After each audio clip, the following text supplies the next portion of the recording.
दुकान पे जाकर के नहीं बदल देंगे, वो सेम रहेगा। ठीक है ना बात? तो ये एक बेसिक सी बात है, इसको हम ध्यान में रखेंगे। और अगर हम बात करते हैं नेक्स्ट क्वेश्चन पे चलेंगे, क्वेश्चन नंबर 3 देखिएगा क्या कहता है ये, चाइल्ड सेंटर्ड एजुकेशन क्या कह रहा है भाई, असर्शन है यानी अभिकथन है, a child centred classroom removes the need for any curriculum structure allowing students to explore whatever interest them. यानी एक बाल केंद्रित कक्षा में किसी भी पाठ्यचर्या में संरचना की आवश्यकता को समाप्त कर देती है।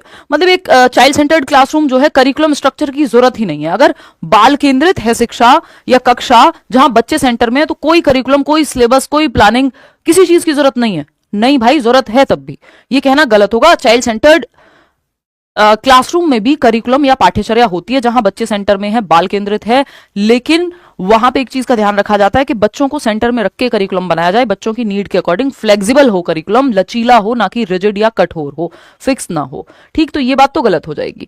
रीजन क्या है इसका? Child centred education provides flexibility in teaching methods and encourages students to explore their interest, but it operates within a structured framework that guides learning objectives.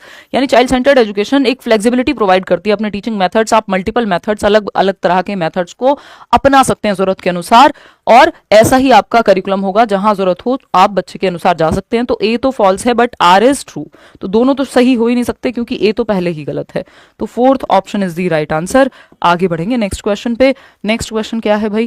Question number 3 कहां से आ गया फिर से? क्वेश्चन नंबर 3 हम कर चुके हैं, I believe. हाँ, 4 है ये, क्वेश्चन नंबर 4 है, ये मिस्टेक हो गई है नंबरिंग में। ठीक, तो अगर हम बात करें यहाँ, तो क्वेश्चन नंबर 4 को पढ़िए और बताइए, which of the following scenarios best illustrates the interaction between cognition and emotion and how should teachers address such situations to promote effective learning. संज्ञान और संवेग के बीच का जो रिश्ता है वो क्या कहलाता है, इसके बारे में कौन से ऑप्शन में बात क्लियरली की गई है, ये पूछा है हमसे क्वेश्चन में। फटाफट से बताइएगा। आपकी दुआ से पेपर फाड़ के आएंगे, आशीर्वाद बनाए रखने। पेपर वेपर मत फाड़ो यार, है ना? पेपर को ऐसी ठीक ठाक स्थिति में ले आना है ना, उड़ा के आना, आई मीन बहुत अच्छे से करके आना पेपर को। ठीक है, ऐसे गुस्सा नहीं करते, कोई बात नहीं, अब तो दिल पे ले गए। आ जाओ, थोड़ा फास्ट करें। ठीक है भाई, अब तो आपकी सारी तैयारी हो चुकी है, यही मान लेती हूँ मैं, फास्ट कर लेते हैं, है ना? चलो देखो एक बार, तो कौन सा परिदृश्य संज्ञान और संवेग के बारे में कौन सी बात सही है ये बताना है। दिल और दिमाग के बीच रिश्ता क्या कहलाता है? इंटर रिलेटेड है, बाई डायरेक्शनल है, इंटरट्वाइंड है, परस्पर अंतः संबंधित होते हैं दिमाग और दिल, संज्ञान और संवेग। देखते हैं फटाफट से। A student becomes anxious before a math test and struggles to recall previously learned concepts. The teacher provides extra worksheets to practice without addressing the student's anxiety. तो अगर एंग्जाइटी, यानी एक तरह से यहाँ पे एंग्जाइटी सिंबॉलिक है, किसको लेके? इमोशन को लेके। तो बच्चे को जो फील हो रहा है उस पर अगर ध्यान ही नहीं दिया जाएगा, तो हम तो ये मान रहे हैं कि कॉग्निशन और इमोशन जो है इंटर रिलेटेड नहीं है, जबकि वो दोनों इंटर रिलेटेड हैं। तो यहाँ पे बच्चे के इमोशन पे भी ध्यान दिया जाना चाहिए था। A student expresses frustration during a challenging group activity. The teacher acknowledges the emotion, helps the student reframe the situation positively and guides them to develop problem solving strategies.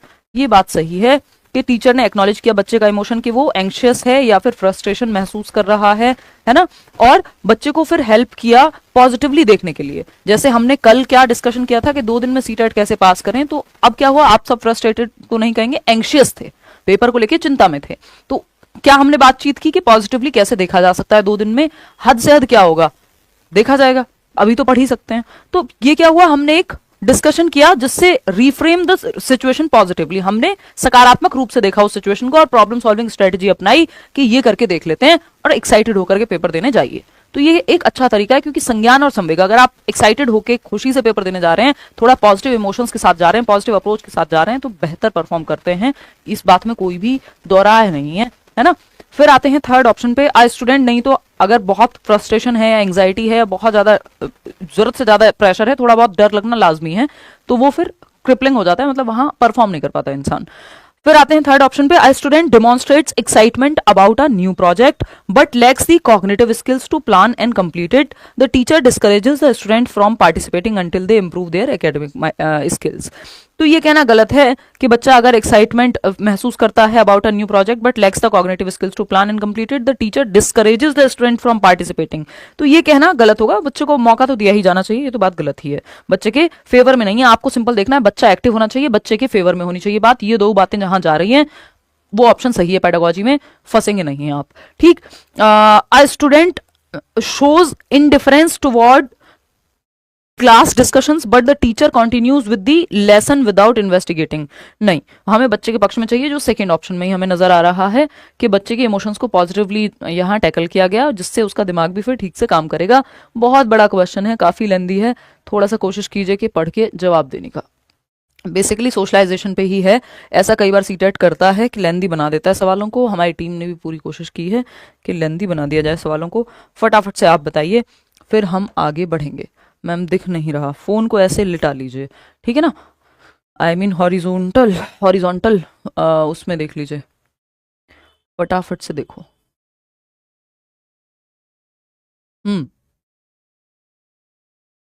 चलिए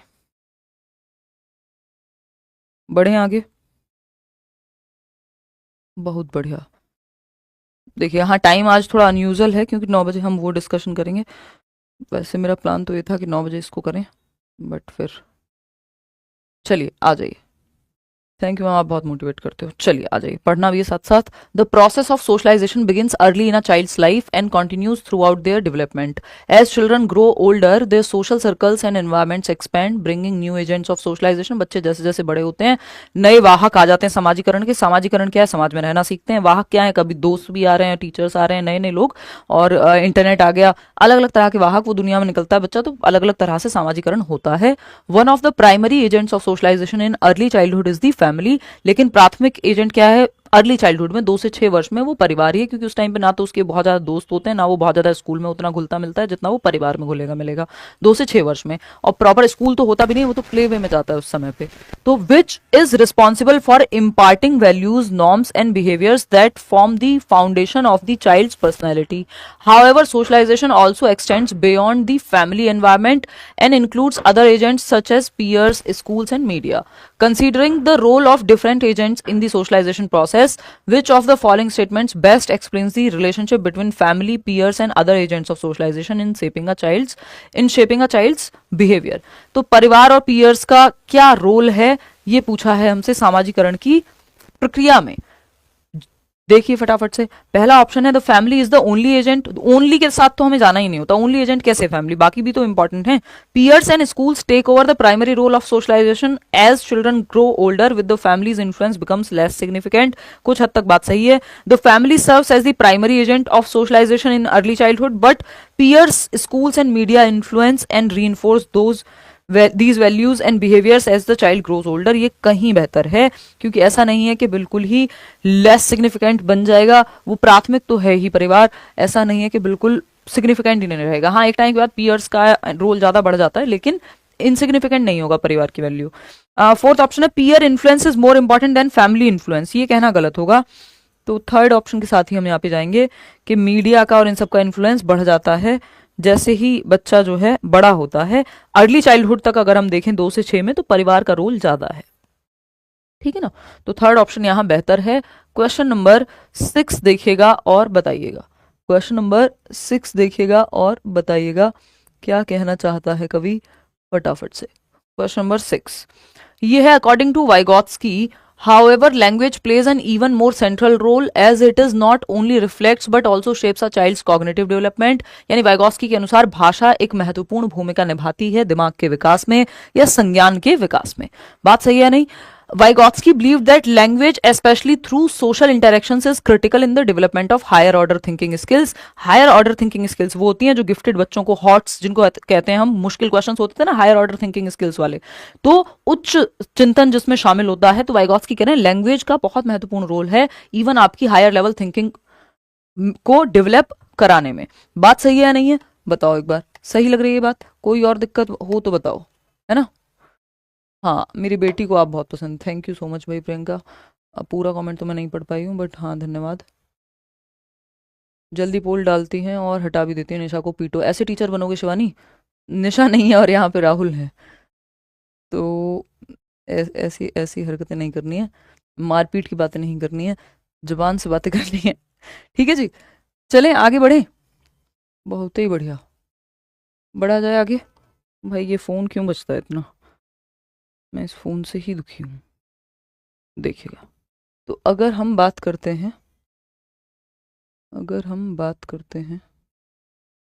वेट वेट वेट, चलिएगा, exam वाला feeling, हाँ अब तो आनी भी चाहिए। तो हायर ऑर्डर थिंकिंग स्किल्स यानी आपकी थिंकिंग लेवल को और बेहतर करता है क्या, लैंग्वेज के माध्यम से वो बेहतर होती है, ऐसा वाइगॉस्की कहते हैं। हाँ वाइगॉस्की तो कह रहे हैं ग्रेटेस्ट टूल है,